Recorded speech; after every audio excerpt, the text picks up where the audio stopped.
Spawning on the upper right here, he's representing Aftermath Esports, the Vanguard player. It's Albino.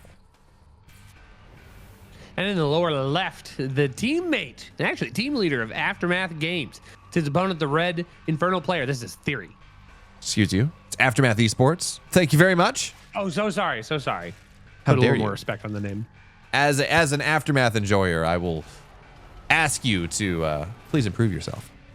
Oh, thank you. Actually, can you disclose to the world your association with Aftermath? I mean, are you sponsored to defend them to the end? Yes, actually. As a member of Aftermath, I will encourage you to put some respect on the name properly. Man, this is so annoying. You're like, look, I want to go and expand, and the scout says absolutely not. You don't get to do that. So on most maps, if you go literally shrine first, you pull the imp at minute 0, at second 0, you pull it down, you expand at 10 supply, you can get it down before the scout arrives. Other than that, you'll be fighting it and you'll get to cry. That gave me a lot of feelings. None of them great. Hey, look, dude, you play all 3 factions. You don't get you get to feel both the good feelings and the bad feelings about this one. That's fair. That's fair. Oh no! The scout, not only did it kill a feed, it also got the final slime. And again, one slime, especially with the new eco changes, not that big of a deal. Even still, that doesn't feel good.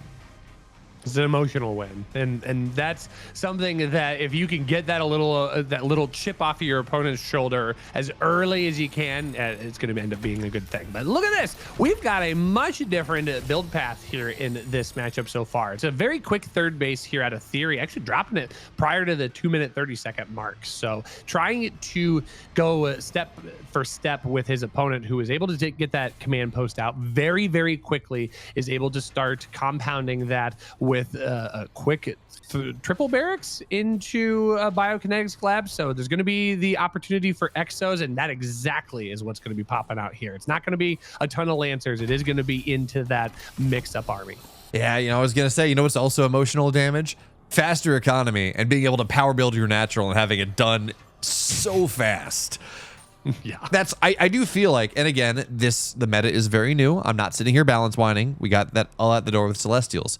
But I do feel like if you're going to play this style, you do have to go for that very quick third shrine because of how quick power build gets mining out of the natural. So if you're an Infernal player and you're going to be able to go contest this, you do have to get that third base faster. Now, we are seeing again the power of getting everything out. Man with gun comes out very, very fast. We're looking at 3 Lancers and 3 Exos before the 4-minute mark. Now, what it does lack is the tech, so there is no kinetic redirection at this point for the Lancers. There is no quick draw hustle at this point, although it is just now starting up. So that is still going to be significantly earlier than it has been in the past. But if these units do go to pressure in TheoRy's base, they do have to be a little careful. Without those speed boosts, it is possible to get a surround from these units. But yeah, look at this, another 3 Exo pop out here. So we've got 3 Lancers, 6 Exo. This is a formidable army here, and his quick draw hustle is now 50% complete. A third base is on the way for Albino, and again, it's not even the 5-minute mark. We've got ourselves a way different shift in the game flow. Yeah, this game, again, I do like how much faster the game plays now in terms of just how much faster it develops. You're able to get into more than like 2 Brutes and a Gaunt or 3 Lancers much quicker into this game. But this is a scary army right now. This is, what is this? 6 Exos, 4 Gaunts, or excuse me, 4 Lancer or 3 Lancers. That's a scary army at this game state. And yeah, technically it's -1 damage versus heavy. But TheoRy went double vault early on. He felt like he had to go and get these Brutes on the map early to deal with the potential Lancer pressure. And Brutes just do not stay in contact, especially now with quick draw hustle Exos with a speed camp. You just are not able to make contact. It is just slow attrition that it just doesn't feel good as the Infernal player to have to just deal with this pressure. Oh, and not the only thing that's slow there. These Gaunts without Reaper's Rush, they just are not able to trade, as we do see a huge veterancy push here on these Exos. That's just going to give them additional range. It's going to give them additional speed. Or just range and health and damage. So it's just going to give them a faster opportunity to clear this army out. The Gaunts are the correct response against these Exos. But again, once you can micro your way out of a bad position, these Exos can kind of leap forward, get a few hits on these big bulky brutes, and then they just zip on out. And it really doesn't cost Albino much more than just a little bit of time. Now, losing that Lancer is a little bit of a disappointment here for Albino, but still able to get a lot of tit for tat damage. TheoRy's not able to really expand forward. He's spending a lot of money just trying to get enough of these Gaunts, and oh my gosh, he's getting so much damage here, forcing out a manifestation of the Shroud Stone. This is a lot of damage here for Albino that TheoRy's not able to respond to. It's really interesting as well. He really prioritized Flame On instead of the Reaper's Rush, but it's not going to bear fruit. That surprise tech that we have not seen really at this stage of the game for quite a while, for many patches. Well, it's not going to find value at the first part. And that, I think that's when it had to find value. You want this to be the surprise tactic where suddenly a bunch of flaming imps come in, they blow everything up, and you get all these fiends, and it's just a problem to deal with. And also because these Exos are so fast, double speed camp, active speed camp, quick draw hustle, it means that you're not landing Nightfall. You're not able to slow him down and make contact. And that just means that this small hit squad of Gaunts that will eventually have Reaper Rush, doesn't have it right now. You're right, it's just bleeding out over time. Well, and we get one step further down the road and we start seeing tier 3 tech. We've started seeing System Shock come out of the med tech more and more, and it is so strong at giving those units that already have a very strong amount of positional awareness to be even that much more positional, getting way boosted. And here we start seeing some Vulcans, and this is now looking like a very clear army that can dance with everything that TheoRy has in his natural base. Yeah, it's important to point out as well, not only is this a really good army, now Flaming Imps are going to go try to make contact, and they do get on top of some of the Gaunts or some of the Exos, but it doesn't matter because the Vulcan tanked the majority, and this army is dead. This game is dead. TheoRy's going to fall down. Albino gets game 1. Lost Hope, map number 2, Rushy. Infernal bottom left, Vanguard upper right, which technically does mean TheoRy has primary access to the speed camp. Is that going to matter here? Is TheoRy still going to have prio, even with the economy changes and how much stuff you get on the map early as Vanguard? That I don't know. I also know that this Hexen gets very low to the scout early, and that's going to slow things down by quite a bit. It's kind of interesting to see the opposite effect here. Usually you send the Hexen out in this matchup to take away those flowers, which reduces the harassment capabilities of the scout. But in this case, it actually went vice versa. The scout is removing the flowers or forcing the flowers off of the map, and then it's able to continue to come back and force a fight with this Hexen. And eventually, yeah, that's going to require imps to come off the line, because you really don't want to lose the Hexen at this point in the game. It is so damaging to lose the one piece of infestation that you have in your early game to be able to get some of those fiends, so that way you can catapult on this map. But this is the right way to go about slowing down this map, because once again, this is strictly just a very strong map for Infernal players. It doesn't matter the matchup. It's just very good. I don't think it's overtuned. It's just strong. So this is the right way to respond to it. And Albino continuing to put down some harassment, getting some pressure onto this Hexen, not allowing TheoRy to just waltz out and start taking camps. This is a good way to open. It does, by the way. You say this is a very good map for Infernals, and you're right, it is. Oh, I like this. This is actually so cool. He's like, yeah, I'm going to get a second scout. Let me see if I can snipe the Hexen. He's not going to. But he does force energy out. He does reduce the ability to make fiends because he forces the skull out early. But you talk about this map being good for Infernals. Yes, it is, up until the point where you get to the late game. Because this map, you have 2 Therium patches. You got one in the main, one in the third, and that is it, unless you want to go start mining from the center of the map or start to go very far away.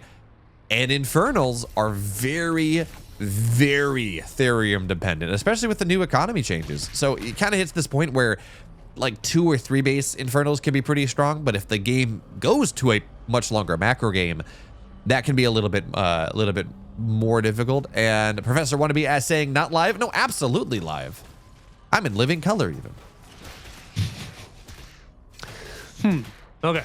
So the harassment here by the scouts largely dealt with. Once you get a couple of brutes out on the map, these scouts really can't stick around, especially if there's gaunts. Then the scouts are not going to be able to trade with those gaunts. But what do we have here for Albino? It is going to be a very similar path that we saw in game number 1. We're getting those exos out very quickly. Quick draw hustle is on the way, and instead of this being a heavy 3-base push, right now we're kind of just sitting on 2. But it would not surprise me if we get kind of that same draw out. I mean, we do have 12 workers on the Illuminate patch and the natural. There were so many workers on the Ethereum in the main base, but those have since been transferred around. And I just don't know. I mean, we're getting plague axes here for TheoRy. This is going to move in a very similar direction for both players. But as we saw, the overwhelming presence of these exos very early on was more than enough to deal with this army. But this is much more exposed position here for Albino. He's going to have to back up, having to dodge the Nightfall infestation. I love the use here of fiends to wrap around this army. This is a much different engagement than we saw in game number 1. Positioning was absolutely crucial, in TheoRy able to capitalize and punish. Absolutely. Albino trying to go take advantage, or not even just take advantage, deny the speed camp, runs into just a meat grinder of gaunts and a couple brutes that turn into a bunch of fiends. This is much more like it. Even as we take a look at this, he dodges the nightfall, so he doesn't get slowed down, but all those fiends in the meat grinder on the surround make it all of a sudden that TheoRy's in this game where the supply is even. At this point in the last game, even before the trading had properly started, the supplies were very Albino favored. This time, he makes a win. It means he can go and get some more of the creeps on his opponent's side of the map. Maybe get a 3rd base if he wants to. He's got a Reaper Rush on the way. And this is the difference. Because he's able to play on Albino's side of the map, he doesn't feel like he needs Flame On. He doesn't feel like he needs Flaming Imps as a pit stop. So it's Reaper's Rush, and then immediately into Venom Traps, immediately into Miasma after that. Well, and that I think is going to be the right idea, utilizing the Hexen the way the developers intended them, right? It should start out, hey, we can utilize this as an early game scout, use that Skull of Shedda to try and provide a little bit of vision and map presence. But then as the game goes along, getting in and utilizing Miasma, shredding some armor, dropping a ton of infest onto these armies, and forcing the Vanguard player to constantly be on the move. You can't just sit in one location, because I'm just gonna shred everything that you've got if you do. Yeah, you were talking about the Skull of Shedda in the early game, and maybe it turns into the Skull of Shredda later on. That was horrible. For those of you that are watching right now, I do apologize for the carnage that has been wreaked upon your ears. Really, that is unacceptable. I am very sorry. You've never been sorry about it before. Nightfall infestation going down onto this army does catch a decent amount, but it isn't going to catch everything. Magmadon is going to get in though and try to stomp out that Lancer, but the bubble goes down. Shields Up is able to deflect so much damage, and you can see just how good these Exos are still against the Magmadon. But to note, that is actually a significant more amount of time to kill a Magmadon with Exos than was previously exchanged. So that is a significant change, something that we can tangibly feel here. I still think that those Magmadons do need to be in greater number if they're going to have the impact. Of course, obviously, the abilities are going, or the upgrades, excuse me, are going to make that more impactful, getting that stun, getting that speed. But still right now, TheoRy trying to wrestle some opportunities, especially in that 3rd base location. Yeah, no, here's the problem, by the way, as we take a look at this. I've been paying attention to the Miasma potential and kind of missed the run by at the 3rd base. Apologies there, guys. But the problem is that TheoRy, he got Hexen Adept training. He has Venom Traps on the field. He has not gotten Mastery. He does not have that. It may be in production now. Yeah, it's in production now, but he doesn't have it. And more importantly, if you look at his army, there's the one Hexen that he got at the start of the game, that he was provided at the start of the game. He needs to be building his Hexens now. If he wants to be able to fight with Miasma in 40 seconds time, whenever it's done, he needs to be going and getting those Hexens on the map right now to give them time to get the energy that they need. and he is not quite doing so. Instead, he's getting himself ready for, getting some Spriggans out of the map, most likely, and unlocking that power. But it feels like a lot of options opening, but not really leaning into anything just yet. No, and I think it's interesting trying to get into Spriggan. Spriggan are good unit, but they have much less utility in the Vanguard Infernal matchup that I worry that those are going to not get the value that he hopes to get for them. Sentinel are going to be out on the map as well, so those are going to need to be dealt with, as they're going to be able to provide a lot of cover for some of these units. Not only that, they're going to be able to provide some stasis for some of the larger units, so if Magmadons do get reintroduced, those are going to be neutralized until those come out. Now we do finally start seeing the Hexen in greater quantity. Let's see, we got 5 or 6 there, but like you said earlier, BeoMulf, without the energy that they need, it's not going to be as effective as you'd like it to be. And what a shame, right? Because we're going to see one miasma go down right now. That army was trapped into a corner. If you could drop more miasmas on top, that would have been fine. But as it stands, System Shock, very evident, especially with Hastebot, means that this army just gets to run away. The Infernal army continues to try to chase, focusing so much damage on this 1000 HP shield that is just gonna, it's not gonna go down. It's not gonna go down for quite a while. Miasma now again gonna get dropped. But this is one of those situations where if you cannot force the Vanguard player to fight, Miasma is not all that great. So if you can put him against a wall, it's fantastic. If you can force them to fight into you and drop a Miasma, it's fantastic. As Albino is playing this, he's not really suffering. TheoRy is really not able to take advantage of this tech. Oh, we're starting to see the tech of Albino climbing rapidly here. There are some Vulcans being added into the mix. That was a pretty decent miasma that got onto the army, but once again, like you said, unless it forces him to stick in one position, that System Shock just allows for that complete reposition of this army. Albino slowly working away at TheoRy. In fact, it seems like he looks like he wants to start and pick a fight. That was a much better miasma, forcing another System Shock out, and this is going to be a huge fight here, dropping the Shroud, and that's going to force some good infest. Getting caught up on these Therium patches here is going to force some unit death from Albino, but that is not going to be enough unless he can get further forward here, and that is not seeming to be an easy task, as another miasma does coat the army, but it isn't able to stick around, and Albino able to back up, reposition his army, getting more of those Vulcans towards the front, and able to get more and more of that damage done. Yeah, absolutely. If you can get Miasma on top of the Vulcans, it feels very good. 7% damage per second on these high HP units is fantastic. But fighting in at this position is not, TheoRy has to back up on that one. We can see just how quickly everything melted. Gaunts, a bunch of Gaunts versus a tier 2, tier 3 Vulcan. You get shredded, and it's not even close. So for now, Spriggans, they're going to go try for a bit of a counter harass on the north side. But TheoRy does have to give his position up for the time being. And because he's in this situation, and because he's mining on the right side, if Albino had pressed his advantage, which it looks like he's not doing right now, this is a base that would go down pretty dang quickly, all things considered. And I think some of the position of those bases going along the bottom side, those are rather exposed and very integral to everything that TheoRy needs to continue to be in this game. So if those do get spotted out, I think that would just almost be an instant tap out for TheoRy. He's just going to run out of money. Like you said, the longer this game goes on, the more crucial that those units become. Now, this has been decent harassment. I mean, he sent 4 Spriggan up to deal with the base on the north side, and those Spriggan are still continuing to dance with these units. Now, Hedgehog finally being added into that mix, that should push that off for the time being, but now it allows Albino to kind of reposition. He looked at that Luminite camp and thought, maybe I could just push on in, but it instead decided to just resecure the center. Yeah, absolutely. That means the game continues to move on. Elder Shrine about halfway done, so that means more white health regen. Importantly, that means the dragon. That's kind of the big thing. And now, well, first of all, Sky Mine is now available on the Hornets, so that's free. You don't need an upgrade for that one. It can be pretty nice. But also, now the Spriggans have a solution to them between the Hedgehogs and the Hornets, which means they're not as useful as they might otherwise be. But Now we got this army sharking around Miasma, Gaunt, Brute. Not a lot of tech. Yes, technically some Spriggans as well.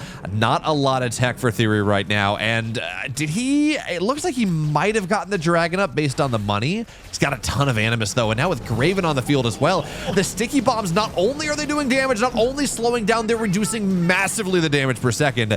And that means that you do not want to fight into this. Yes, the Miasmas were good for a second, but these are not good fights for TheoRy to take.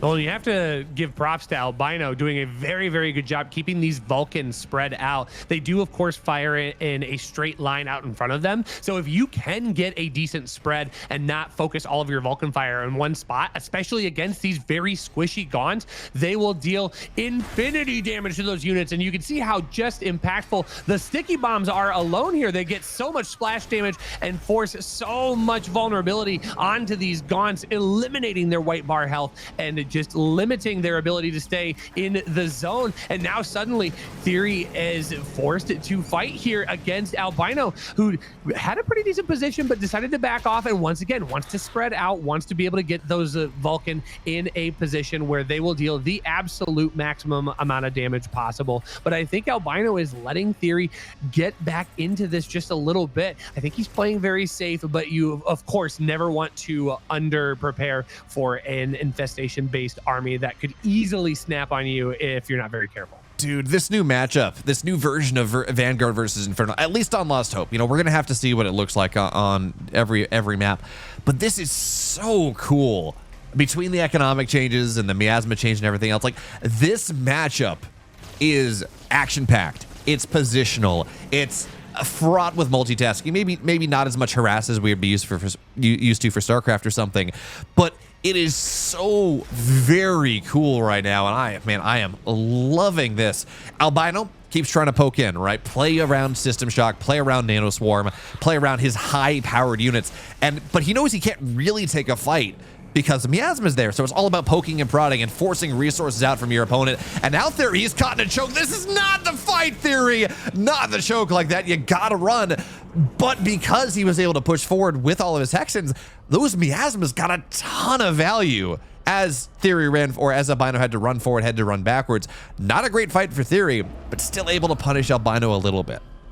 I mean, that punishment's got to be compounded with unit damage as well, because you can see these medtech go into work. They can heal the biological units. They can use spells to heal up all of the mechanical units as well. And the Nano Swarm, I think, is incredibly strong, especially in the middle of fights where you can keep those units topped up. You're not going to do the same, or you're not going to like retroactively take care of the damage that miasma is putting onto the army, but it does make a very, very large impact here as TheoRy is able to kind of wind up once again, trying to find a spot. I mean, he really wants to put his opponent in the corner, but constantly Albino finds himself in corners as well, and it feels very self-imposed. But we do have a little bit of back and forth, more miasmas pushing this army back and forth. Albino has all the time in the world. He's starting to take the top right bases. He has the Therium mining in the middle. I think he can afford to wait here, but TheoRy's going to run out of time if he's not careful, and especially not if his army gets split up. Yeah, TheoRy needs to find some way to get access to these Therium patches and not even take them. That would be great,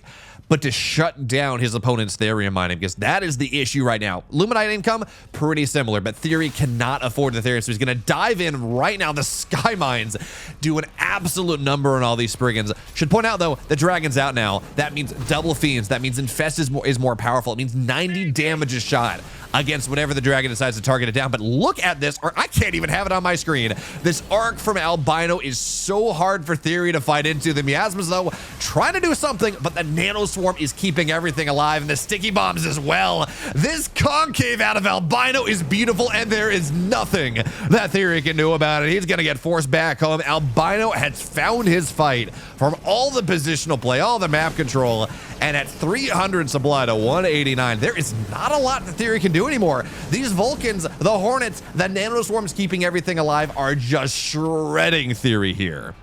Yeah, and this is going to be followed up with a intense amount of pressure here. It's still a maxed out army for the Vanguard player. So many of these crucial units, they still stand. They're not going anywhere anytime soon. And I think Albino can just shove forward here. There's enough energy on these med techs to keep everything alive. The Dragon holding TheoRy in this game. Maybe the Dragon can find a way to get infestation taken care of, but no, that's going to be a giant jump forward for these Vulcan. One small step for man, one giant leap for all of the machines in Albino's army, and that Dragon falls, and so do TheoRy's chances in this game. GG is called, and the lost hope has officially been lost for the Infernal player.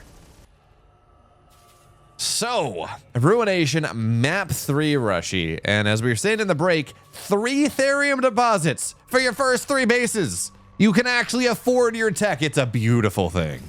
What a dream. What a dream.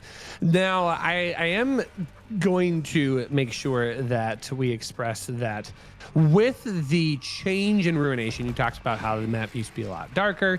I think the change to be a little bit brighter is kind of nice. There's another tangible change that I think is interesting in this particular matchup, and that is the lack of healing camps. So the health camps in the top left and the bottom right, they were kind of just like pocket camps that you had on this map, no longer there. For Vanguard, I mean, you lose out on the money and you lose out on a little bit of the health regen, but it's not wildly a big deal. But I think it's a lot more impactful for Infernal players because Infernal players lack a lot of ability to heal themselves outside of the white bar health, of course. So it is a interesting piece of the game that in this particular map does have some tangible effects, and I'm curious to see if that will play into effect here in the new patch. Yeah, remember, I don't know, I'm not going to say, remember, if you listen to the Tim Morton interview that I did that came out yesterday, yeah, he talked about how, much like Celestials not having a traditional dropship, the intentional hole in Infernal design, if you want to call it that, the thing they're lacking is a healer. They are not supposed to have, outside of somewhere on the map, they're not supposed to be able to heal themselves. It's all about sacrifice for them, all about, running in and losing everything, but you got a lot of animus and you can rebuild. Things like that, attrition, effectively. So it's not surprising, but it is very evident that is how that feels. As the scout barely will be able to run away, and behind this Albino, we know the drill at this point, right? 3 racks, biolab, heavy pressure. That's how this works. Yeah, I mean, it's worked for him in the first 2 games of this series. It wouldn't surprise me that it would be just as impactful in game number 3. What I do like, though, is that it is kind of leaning into the fact that we did get this, I'm going to say, mid-significant change to the EXO, where the EXO has got a little bit more versatility. It does kind of mess around with its numbers a little bit, but it's going to deal a little bit more damage to non-heavy units, deals 1 less tick to heavy units in general. But it is kind of drifting, at least in Albino's play, drifting him away from just starting all Lancers all the time. It is getting us into this more mixed army, if you will, of getting those Lancers to body block up front, but then the Exos are really your damage dealers. Yeah, I think that's a lot more interesting, honestly. Even with this early game, like 4 Lancers running into a Luminite line is, I sleep. 4 Lancers, 3 Lancers, 3 Exos poking away and having room for that. Yeah, no, that's we're awake for that one. And it certainly is better than these kind of Vulcan pushes we were seeing, where it's like, yeah, I got 2 Vulcans and they're tanky. Vulcans are a great add, but additional army complexity is always more in my opinion, is always going to be more interesting to watch. So for now, TheoRy, he's creeping. He's got his natural done. He's building 2 more conclaves in a vault. Plague Axe is halfway done. Greater Shrine already done. So he is powering up, but only on 2 bases. 3rd base, this is a very exposed position. If you're trying to go take this 3rd base, that high ground, that is a scary position for the Vanguard to find. I don't know if Exos have the range actually to go poke at the imps on Therium, but I can tell you an Atlas absolutely would. Yeah, for sure.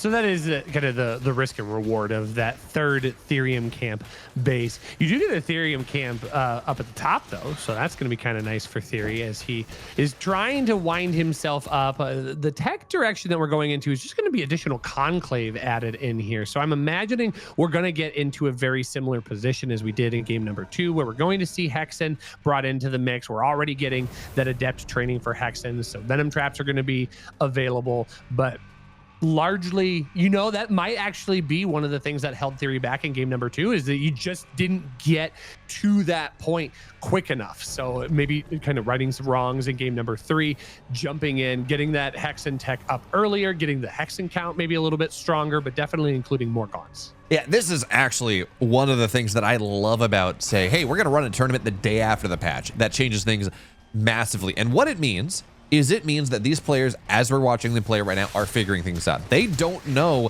You may have ideas. You have reads, you have theories. You don't know how this is all going to shake out. You don't know how the meta is going to evolve.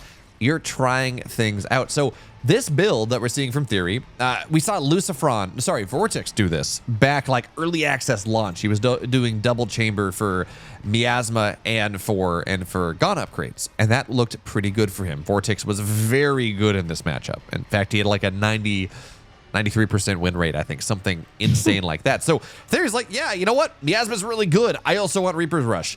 Let's get 2 chambers. Let's make sure I have all of my upgrades as quickly as possible, especially on a map that gives me 2 bases and 2 Theriums. I actually can afford all this tech without really sacrificing my army just a little bit too much. Ooh, I like this this trap though here. These Exos actually hiding in the brush, going unscouted here. Oh, they are just going to kind of pass in the night here. Oh, these units are actually going to get caught out here. These Exos are going to be able to jump on top of the very squishy backline here. One of those Hexen does get worked down here. It's the one with the most amount of energy, but that's a very good miasma that drops down onto the bulk of this army. You can see how it does whittle away the health of this army, and now the Lancer's not able to deal as much body blocking in the front because they do get exposed. The med tech now finally being able to reunite and do a little bit of healing here, but now it's going to take a ton of energy off the top, and Theory, using that positioning, is in a much better spot to deal a decent amount of damage. That miasma is going giga as well here. That is a well positioned.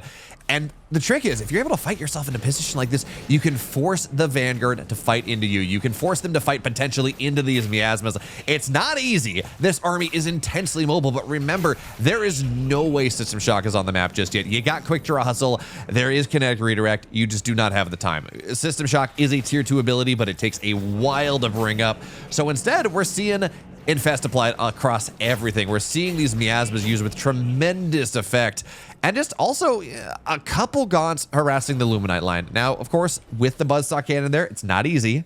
The Buzzsaw Cannon is a problem, but because of this position that Theory's been able to put himself into, he's again forcing Albino to fight into him, which is exactly how you want to be able to play this.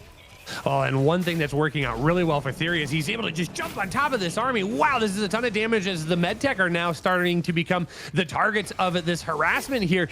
I think Theory is just going to take his eyes off of the third base location where the mech base are, and that would be the Vulcan production. And instead, he's just going to go right for the throat here. He jumps right into the main mineral, the main Luminite and Ethereum line. Flat Cannon does get surrounded by all of these bobs. That is going to be a highly protected structure, and it deals a ton of damage to these. Not going to protect against is the miasma that's going to absolutely put a ton of damage down onto these bobs. The bobs are not going to be able to stay there long term. They are kind of sticking around though, and you can see they instantly start trying to heal and repair themselves up, so that ends up working out well. There are a couple of Vulcans here on the backside of this army, and this could be a scary situation if Theory isn't able to deal with that. So instead, he is going to back off. Doesn't have a whole lot that can body block for these Vulcans, so that's actually a very fragile moment for Albino, that he's able to kind of catch his breath and maybe get his army all put together. But BeoMulf, this is still a very, very weak position to try and fight from. Importantly, Weavers are on the field, and Weavers in the ultra late, not great. Weavers, when there are 2 or 3 Vulcans on the field, fantastic. That is where they're, because they got buffed and nerfed in equal measure. They're more expensive, but their lashes do more. And when you're looking at 3 Vulcans here, that's a problem that you do have to solve. And this Miasma is doing such a good job zoning. Good Nightfall as well. Now, there we go. Yeah, exactly. I was going to say not enough Shroud, but a Vulcan comes in from behind. And look at these Miasmas. We just have, yeah, the Weavers, they're tanking forward. More immediately evaporated. The Hornets, or excuse me, the Vulcans keep falling down.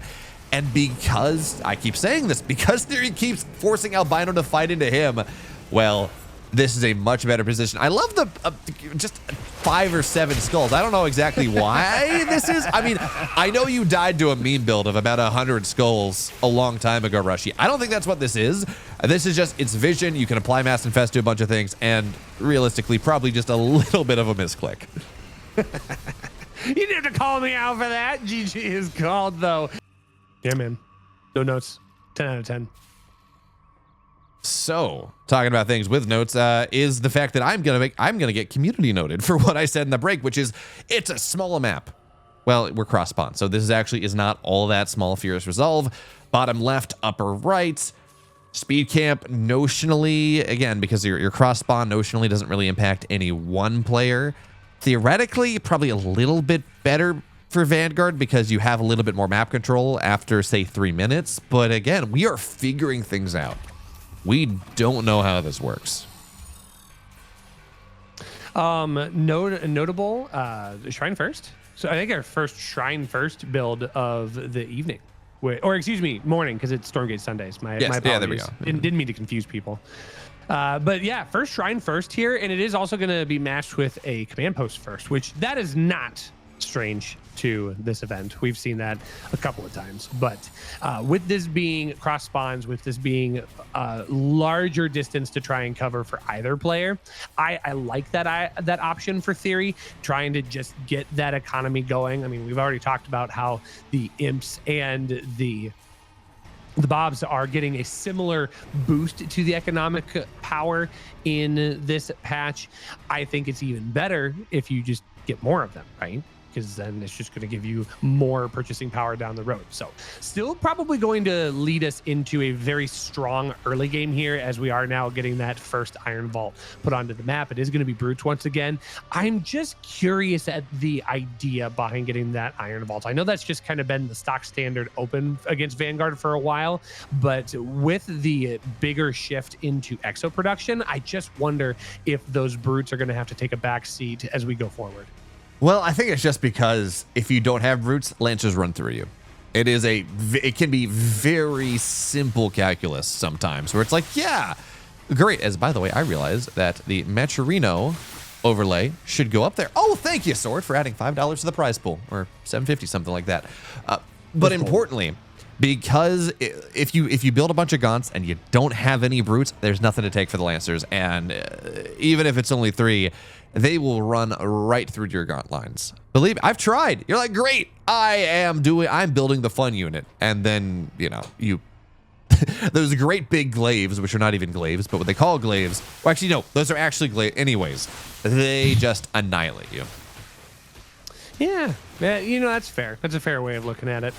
Now, what I think is interesting is, well, it's not interesting, but it's important to note. TheoRy has built his 3rd shrine. He hasn't built it at the Luminite camp. He has built it at the Ethereum camp, which on this map is really, really crucial. I mean, Infernal players in general do need access to a little bit more Ethereum, maybe compared to their counterparts on the other 2 factions, especially if you start getting Weavers into the mix. Obviously, Gaunts are going to be in this mix as well. And on this particular map, you only have the 1 in-base Ethereum patch. You don't have anything at the natural. You actually don't even have anything at the 3rd base location. So getting this shrine out early is really important. If for any reason, positioning, because your opponent can get into this area if you don't already have some Shroud down and really bully you out of the spot. And if you all of a sudden don't have any access to your Ethereum, you are just in deep trouble.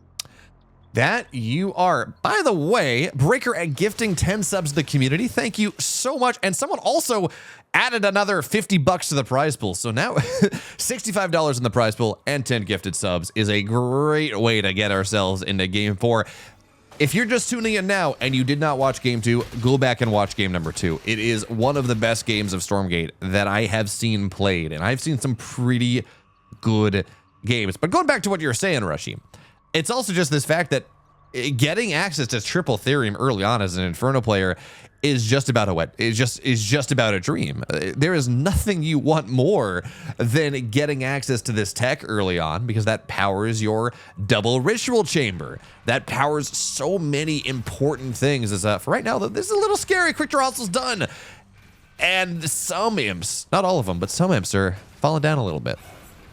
Yeah, this is exactly what I was talking about. Being able to utilize the Shroud, he can actually push back in this situation. Ooh, I do love that the Hexen already has access to Venom traps. So this makes this position even that much better, because right now, I don't believe the Scout is a part of this army. So there is not going to be a Scout that goes down onto this Hexen trap. It is going to be force killed onto the Lancer, which is kind of nice. I mean, it kind of works both ways for TheoRy. He is able to get a little bit of damage done, but he does limit the amount of frontline that this army has, because once that Lancer goes down, it feels silly to say, it does open up these Exo. As you can see, the moment the Lancer is effectively quote unquote dealt with, he absolutely has to back up. These amount of Gaunts cannot be dealt with this amount of Exos. Unfortunately, there's no Reaper Rush ready, and that's just, we're 5 minutes and 40 seconds in. He has been working pretty quickly into both sets of upgrades. It's just not ready yet, which is fine, but that does mean that the kind of the continuous poke is there. And because of these positions, oh, that might be a really nice Nightfall, and does hit some of these Exos. With that Reaper Rush, it's really hard to confirm the kill. So Exos continue to poke around. There are medtechs to heal everything up. And these Venom traps, it's really hard to get them forward. They might otherwise get targeted down. So while you can kite back with them, that's fine.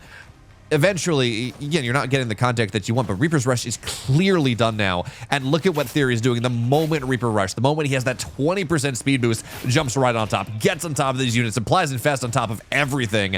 And there is just, this is not a fight that Albino can take anymore. He got a little too greedy. His production was entirely Exo Medtech.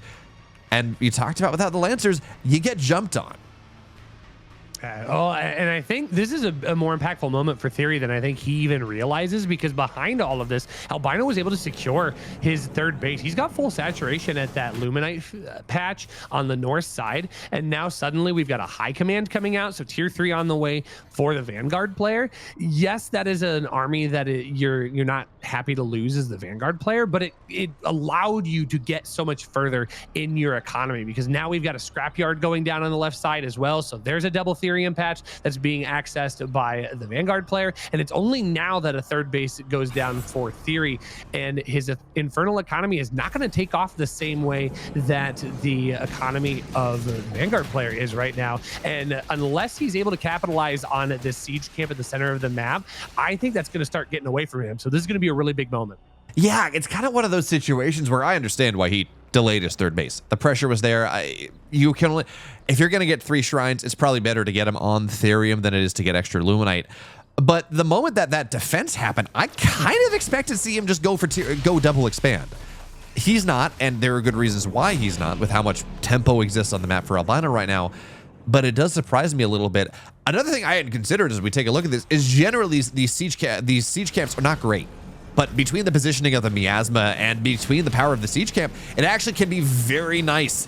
And we see the attempt, right? We saw the stasis drone. Well, the stasis drone, if miasma has already been cast, which it had on that Hexen, this is not a channel. Stasis drone does not cancel miasmas anymore. So that's just a tiny bit of wasted energy in this fight. Yeah. And it's a way to learn about the new interactions there. So yeah, one of those, again, we're watching these players evolve over the course of the game. He makes that happen and he goes, oh, well, that's not going to work the way I want it to. So he's got to find a new way to manipulate that Sentinel to be an impactful part of this army. But there are still very good skills that it can utilize. It's got the big bubble shield that it's not like the top bar ability where it coats one unit, but it actually coats an area. It's very similar to the way sentries work in StarCraft 2 for Protoss. But yeah, it is going to be very impactful for locking down those Weavers. So still finding some decent damage. I wouldn't be surprised to not see another one built in, but we are starting to see more of those Lancers brought. Oh, well, I was wrong. There's another Sentinel right there, but it does still find a good purpose in the army. But again, Albino utilizing this harassment, he's building up his economy. He's got another base now on the top left corner, and the TheoRy is starting to get outgrown very quickly. Oh man, if System Shock wasn't ready, that would have been so good. TheoRy caught him sleeping. He dropped Nightfall on top of everything and slowed him down, but System Shock denies that. System Shock prevents that from happening. Even still, you force the army back, you get some Shadow Flyers on the Sentinel, and it's the combination of 25% speed boost from Hastebot and System Shock that makes this so hard to deal with. As it stands, that's going to be a nice lash, knocks the Vulcan right down, and if you can take the power out of some of these units before the fight really gets started, that's exactly what TheoRy wants to do. Keep the Vulcan count low, get miasmas applied to the rest of the army, knock down some of these Sentinels. That's how you're looking to play. And because of this positioning, look at this. He's got a miasma on top of the Bobs. He's got a couple gaunts here for splash damage as well.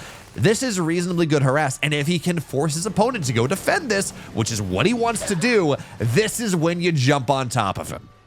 Yeah, he just needs to. He's been waiting for an opportunity to push forward. There is a significant number of units here. The army here is going to kind of get caught with those sticky bombs though, so that positioning is going to get a little goofy. Sentinel's going to be able to lock down the stasis drones onto those Weavers, which those Weavers need to be a part of the fight. They've got to be able to pull some of those more valuable units to get his army out of position. But the Graven providing so much utility here using those sticky, getting in and out, being just annoying by being stealth units in general. It's allowing some of these Vulcans to come in on the right-hand side, and now suddenly TheoRy is a little bit out of the position that he wants to be in. He's starting to get cornered into the left-hand side here. This base still really hasn't been dealt with on the left-hand side, but now TheoRy able to stabilize once again. This has to be maybe an evacuated position here for Albino, as he is going to lose all of these workers. I mean, these are going to be turned into fiends right quick if he's not careful. Yeah, I really like this position. You said he might be out of position, but the Vulcans dashed in and were immediately lashed by a bunch of Weavers. They just never found the damage. They never found the value from that tech, and without them, there's not a lot of splash damage. So there's nothing really that prevents this. And yes, the nano bubble, 50% less damage for ranged units, but there's so much melee involved. And what can TheoRy do when this is all happening? You back up, you kill the base, which is not mining anyways. So this is a beautiful salvo of units, a beautiful last 3 minutes really for TheoRy.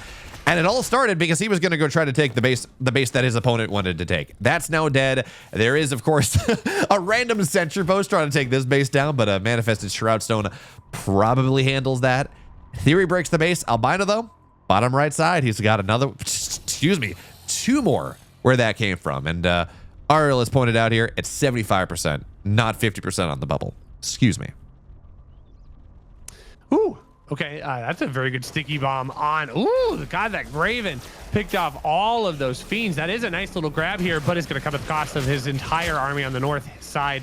Albino has been dancing a fine line here in game number 4. He's tried to expand his economy. It's very similar to what we saw in the first series, the Celestial player just trying to take advantage of so much of the economic boost, but then had absolutely nothing to defend when push came to shove. So now we go to a game number 5 to see who can actually come out in this series. Game 5 for all the marbles for a spot actually in the winners match, which is the lion's share of the prize pool, although we are flattening it out this time because it is new patch and because Celestials mine about 5 times as much as what anyone else mines, and I had the foresight to add a Celestial to see what all the changes looked like instead of, you know, and now that means I just get to subject people to Celestial crazy macro for a little bit. You talked about how things have happened. Well, it's going to be a shrine first. It's going to be a command post first. So we're figuring out macro does seem to work here. Yeah, I mean, and that's ideally the goal, right? We don't want to constantly push our players and push the meta into, well, it's just going to be 4 or 5 minute games and that's all this is going to devolve into. So, I mean, you love to see at least that being the desired path. Now, will that be the case long term? We just got to give Grimmy a little bit of time to figure out how to break the game in the first 2 minutes and 15 seconds. But it'll take him a little bit of time to get there. So you talk about like, not one base stuff. Someone call MSRM, you know? Like it's not just Grimmy. Someone call Ariel and he's going to figure out some way to make Seraphim rushes work again.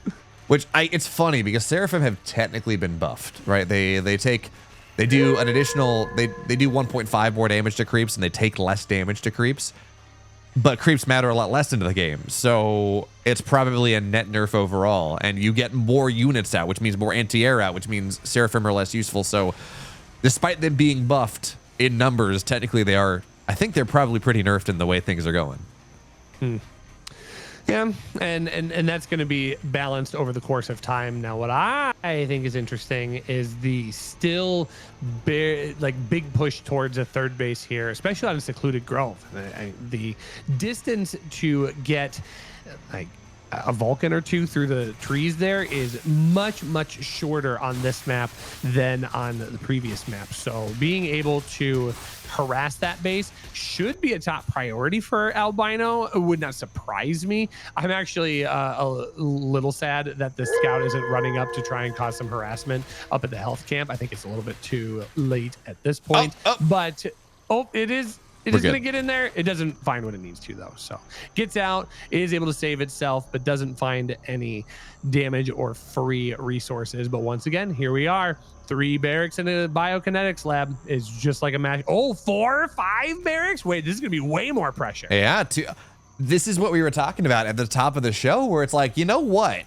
This economy, these changes, not only do they enable more macro play, not only do they get you into the mid game faster, that is all true, but because they put a little bit less focus on creeping, it means that you can go for something like a 2 base all in and have it feel reasonable. You can go for a 1 base all in and have it feel reasonable.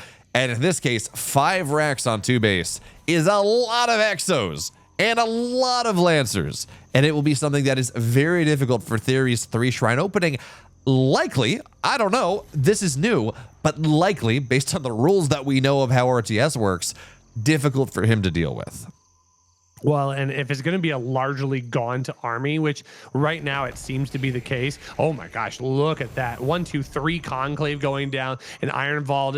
TheoRy knows something is up right here. I'm not sure exactly what he scouted, but he's definitely responding in kind at this point. So maybe it's the fact that there isn't a third base on the map, but I think only right now are we starting to see those fiends really get any tangible scouting information. But I think my point still stands here. If it's largely going to be a gaunt heavy army, and all Albino really needs to do is kind of shift a little bit of the focus into the Lancer production, and it seems that is exactly the plan that he's got going right now. He's got 3 of those barracks pumping out Lancers, 2 of them are going to pump out Exos, and I think at any given point he can just kind of shift those numbers depending on if he sees more brutes versus more gaunts, and that's going to really lean into his favor. I should also point out that this is a single chamber delayed Greater Shrine. So while Plague Axes are done, certainly Greater Shrine just finished right now, we have Venom Traps ready as well. There will be no Reaper Rush for quite a while, no Miasma for quite a while. This timing that Albino is trying to hit is before those very important those techs are available. So yes, for now, this looks like a lot of gaunts. He's on like 5 conclaves. The problem is, okay, that was a really good Venom Trap. Wait a second here. That turned in, that was pretty good, but even still, the problem is, there is just so much stuff off this 5 racks play, and TheoRy wasn't quite ready for it, I don't think. Oh, I mean, he's dealing with it decently right now. I mean, 1 Lancer left, and Gaunts against pure Exo, that is a Gaunt favored fight, even though the Exos are going to have quick draw hustle. It's going to give them a lot of maneuverability. If he loses his third base, though, all of this positioning will be for naught. I think he's going to be able to jump forward far enough here, but oh, wow, what a difference that the positioning makes here. And these Exos are actually going to retreat to the health tower, which is currently owned by Albino. So getting some very crucial healing here, able to dance with those Gaunts and force an engagement here that TheoRy is very uncomfortable trying to fight uphill into. Well, here's an important problem. We talk about TheoRy eventually getting to where he wants to be, and whether this times out or not, TheoRy canceled both upgrades. He canceled Miasma, he canceled Reaper Rush. He knows that he's under the gun right now, so he's just like, I need as much money as possible. I need as much TheoRy as possible, especially with this camp right here getting really put under the gun. I need to make sure that I have as many Gaunts as possible. That has to be what I'm going for, and because he doesn't have Reaper's Rush, he cannot really respond to all these X's that are killing his third base. That is dead, and so too is TheoRy. Albino earns a date trying to figure out how to deal with Celestials in the winners match.